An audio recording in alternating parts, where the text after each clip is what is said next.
What's going on, guys? Garrett here with Rast Group, back another video, doing another Pelican box top kind of review, overview, whatever you want to call it.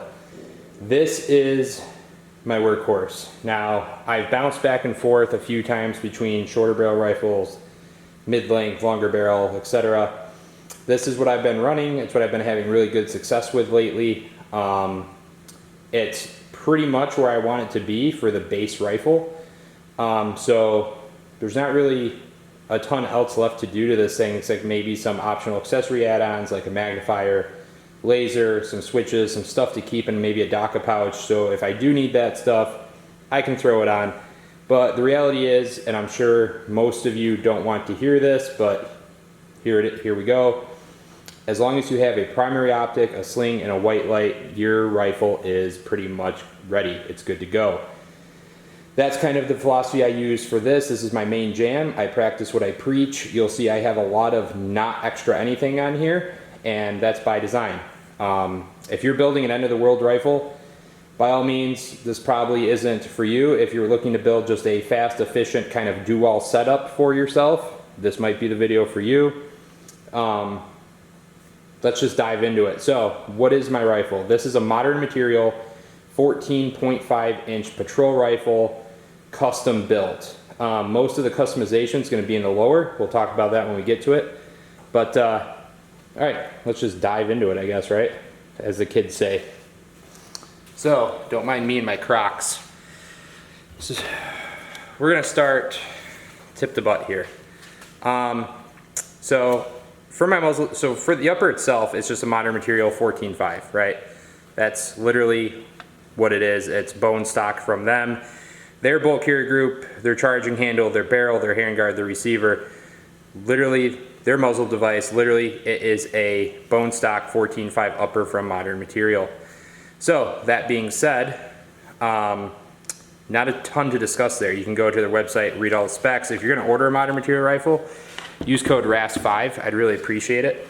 So for my weapon light setup, I have kind of a Fraken light. Obvious is the 100 Concepts ruggedized light cap. Try to get a good shot of that for you. Maybe. The lighting's not really great in my garage, but it's the ruggedized version with the shot collar. For the weapon light head, I'm running a Mod Light Legacy Enhanced OKW head with a Arisaka 600 series body on a Arisaka Scout mount with a Surefire DS00 tail cap. Now, flip it over while we're talking about that. So that's by design, guys.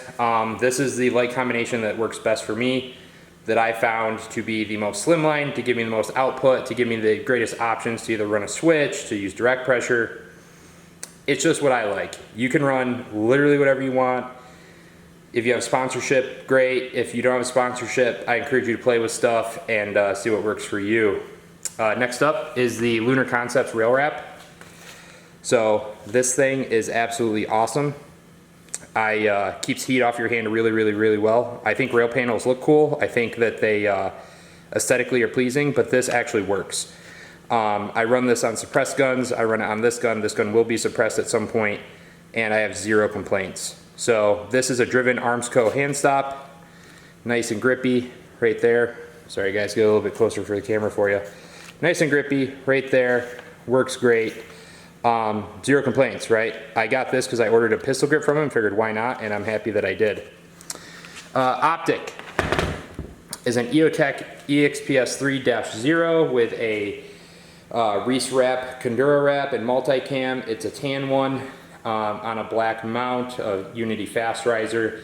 If mixing of colors pisses you guys off, you're gonna really hate this rifle. The EOTech's been great to me. I love the auto shutoff feature for when I forget to turn it off. Battery, I've had the same battery in that exact optic for over a year now. Everybody says EOTech battery life sucks. I'm sure it probably does if you're just leaving it on constant on. That's not my experience. I'm having good success with it.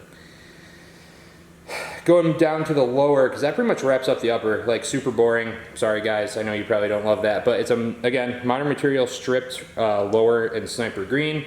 I purposefully wanted a stripped lower because I wanted to take the time to build the lower out to my preferred ergonomics and specifications.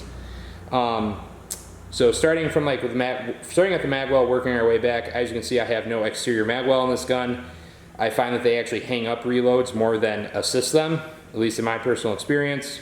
You know, I encourage you guys to go out in the range, try it with either or. I think once you understand how to reload, magwells become, you know, gotta take the training wheels off and just trust your focus to get that mag seated properly. CMC anti-walk trigger pins, best in the game. I don't think that there's a better anti-walk trigger pin set out on the market. I run those on any gun that I run hard. Geisley SD3G, the 3-gun trigger, absolutely love it. Driven Arms Co. grip. This thing, super ergonomic. Super ergonomic.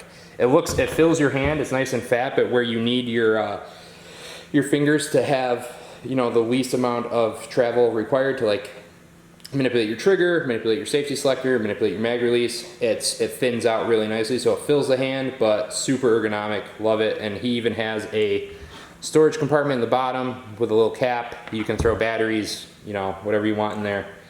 Mil-spec mag release, because I don't really care. Flipping it over, I have a bad lever. People are probably gonna hate that too. Man, some of you guys are really gonna hate this rifle, but that's okay, it's not yours. So I have a bad lever. Best option I found for a cheap ambi option for a bolt release.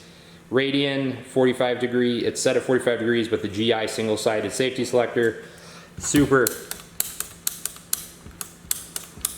tactile, super short, love that. Working back to the buffer, we've got a Voltor A5 H2 buffer in here. It is the anodized green buffer tube for some fun. Got a B5 Systems Bravo stock on here as well. So it doesn't have the storage compartment, don't really need it. And then I am running my Gat Monkey sling in a camo pattern that I completely forgot, but I've been using it for a long time. And then it's wrapped in a RAS Group ESR sling retainer. Guys, we're gonna probably do some more of those at some point in the time. If you wanna support us, great. If not, you can use a fucking Ranger band, rubber band, paracord with a cinch, whatever. Just keep your slings laced up. They store better, you can grab it in a hurry better. Just easy preparedness for like 50 cents if you go with a rubber band or some shit. But that's my rifle, guys. Like super basic. That's what I need, and it fills every role that I could ask it to.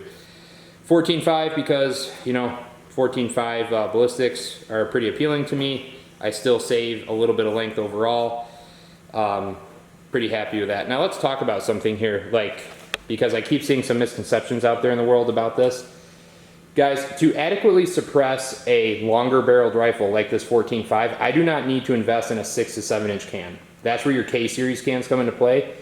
If you're looking for adequate and equal suppression amongst rifles, you do not need a super large amount of can for a longer barreled rifle. Why? Because more of that powder is getting burnt up and spent as that bullet is traveling down the barrel.